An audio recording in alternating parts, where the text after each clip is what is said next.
I want to tell you something, ladies and gentlemen.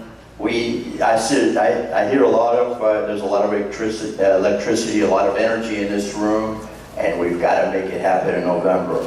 Chris Christie, how many of you know Chris Christie? He spoke to our caucus the other day, and he was fired up. And this guy, ladies and gentlemen, lives in a heavily Democratic district, and he's cutting, he's making the cuts. He's actually doing what he said he was going to do. And as a matter of fact, he's made the cuts, and after the election, the unions have spent $7 to $8 million,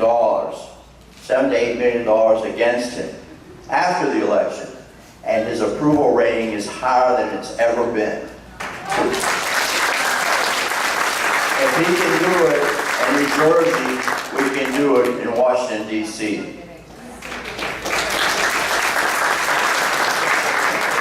And he told us, you guys better act like Republicans when you get this majority back. I'm going to hold you to it.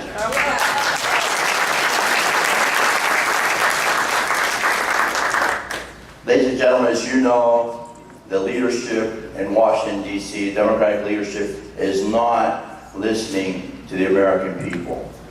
They're very arrogant. They're a bunch of elitists, and they think they know better. As a matter of fact, a couple of the members of Congress have said, you will be thanking us in 30 years because we know better when this health care bill was passed. Well, ladies and gentlemen, we know better, and we're going to fix them in November. And I will tell you that this leadership and our rank and file members are going to do what they say they're going to do. I promise you that. And you're going to hold us accountable. And we are listening. As a matter of fact, I had my town meeting a few weeks ago. We've had 2 America Speaking Out meetings. And we called 10,000 people. I don't know if you got calls. 10,000 people, Republicans, Democrats, and Independents. And we asked them to show up at a certain place at a certain time. And we let them talk. We let them speak out. And they tell us, isn't that refreshing? What's on their minds. And what we did from those, and of course I answer a lot of questions as well, but from what we've been hearing, we formed this Pledge to America, the Republican caucus did. So we're on record to do all these things, and I'm telling you, we're going to get it done. We're serious. And if our leadership does not keep their word, we'll throw them out in 2 years. All right.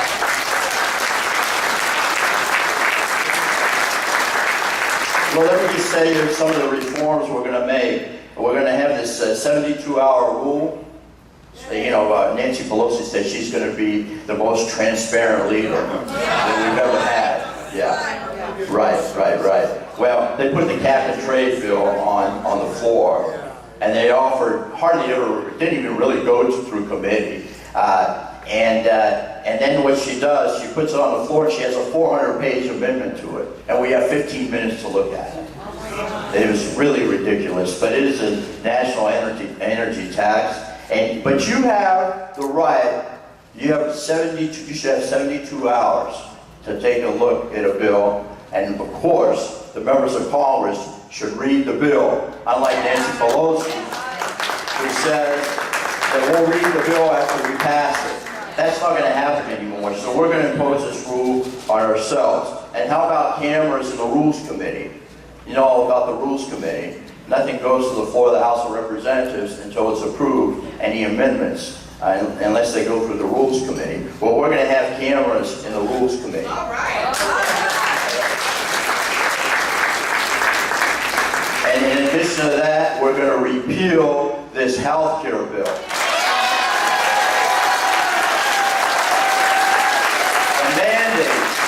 The mandates which are unconstitutional on small businesses, individuals, it's unheard of, ladies and gentlemen. And let me tell you about this 1099 form. Have you heard about that? Yeah. Okay, if you own a restaurant, for example, you own a restaurant and you have a business client, JJ, and that person spends over $600 in the course of the year. You have to send them a 1099 form. Can you imagine what that's going to do to small business? And Nancy Pelosi says, well, you know, we're not going to repeal it because we don't want to set a precedent.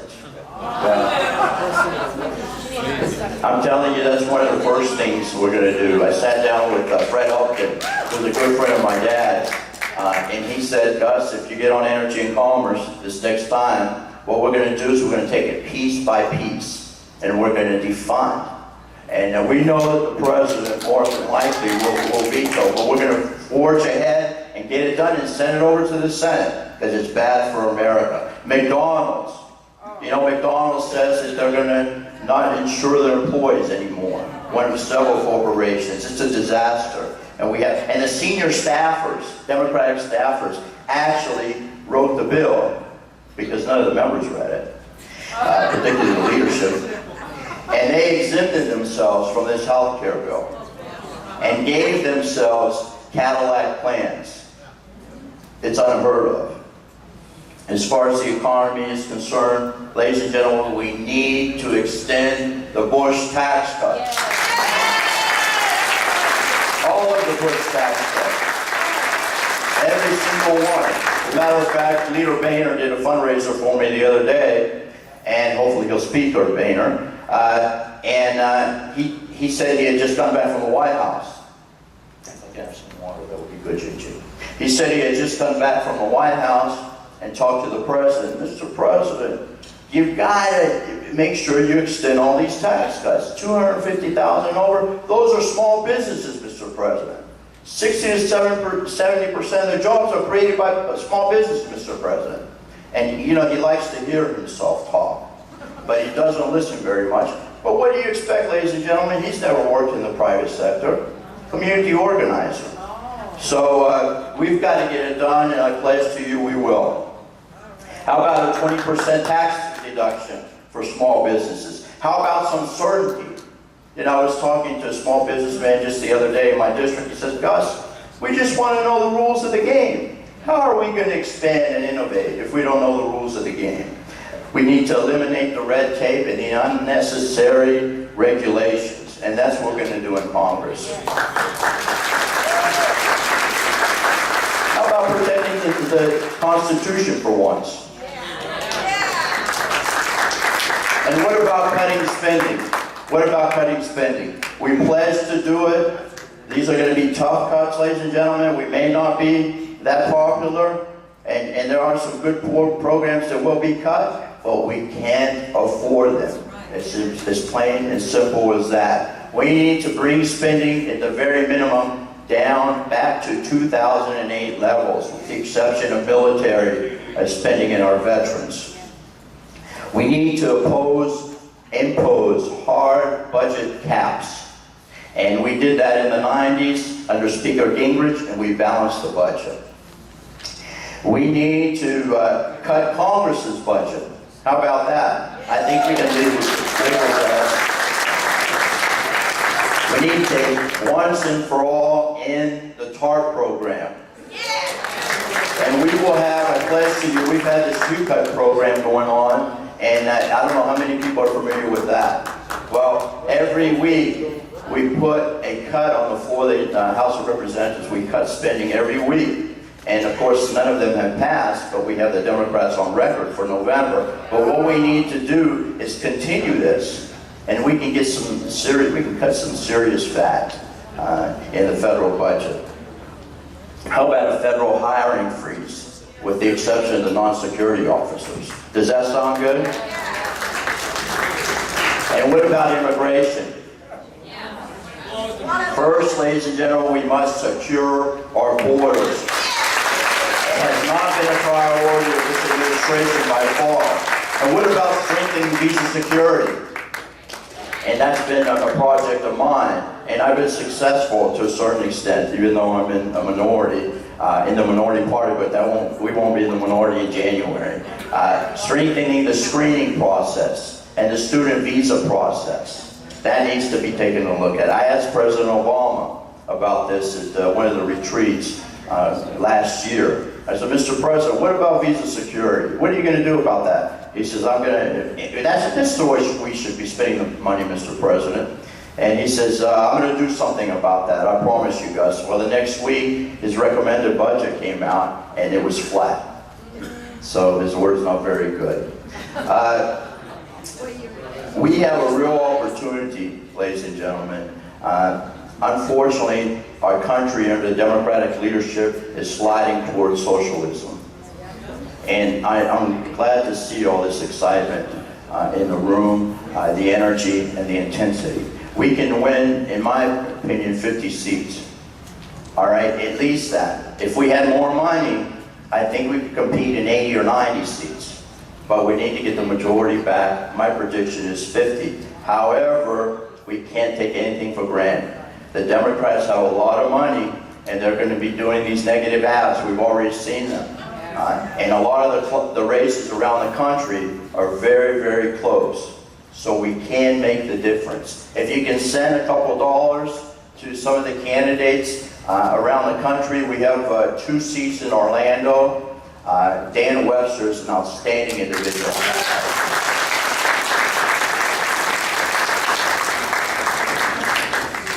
And we got to get that whack job out of Congress. Suzanne Cosmos' seat, I believe Sandy Adams will win that seat. She served with us, and she's a law enforcement officer, and I need her help on the Homeland Security Committee. And she's but like I said, we can't take anything for granted. There are a lot of seats in Florida that we can win. Alan Boyd is down by 12 points. Well, he voted for cap and trade, and he voted for the health care bill. His constituents are holding him accountable. So this leadership is all about special interests. We need to wave the signs. We need to knock on the doors, the phone calls. Talk to your neighbors. Don't take any vote for granted. JJ talked to his niece, like, oh, it's your sister-in-law. Yeah. Well, she can vote in Massachusetts. And we'll make a difference in Massachusetts, too. Wait, we're within 10 points of beating Barney Frank.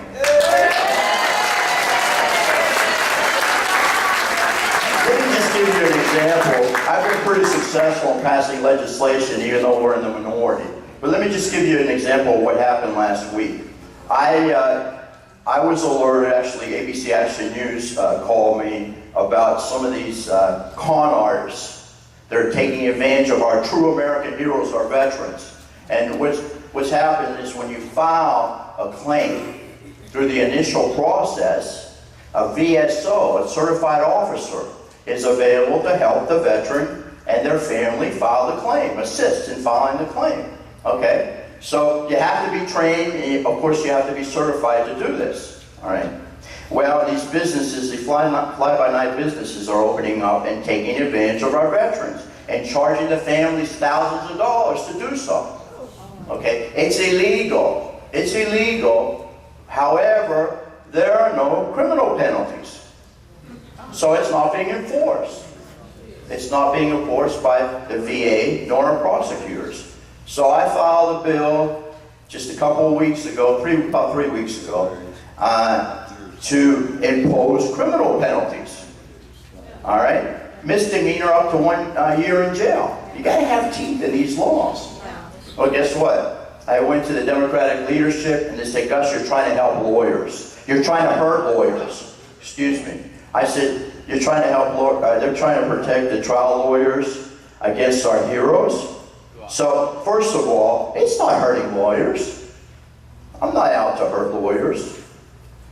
You know, I'm a lawyer, even though, you know, I'm not their best advocate, there's no question. But I'm not out to hurt them. I'm on the side of the veteran. Right. Yeah. Because if you're not certified and you're not trained, you're not going to do the veteran justice. So I tried to explain it to the Democratic staff and the chairman, and he says, Gus, you're going to hurt the attorney. I go, you got to be kidding. You've got to be kidding. So I said, all right, in January, we'll help out our heroes. Because we'll have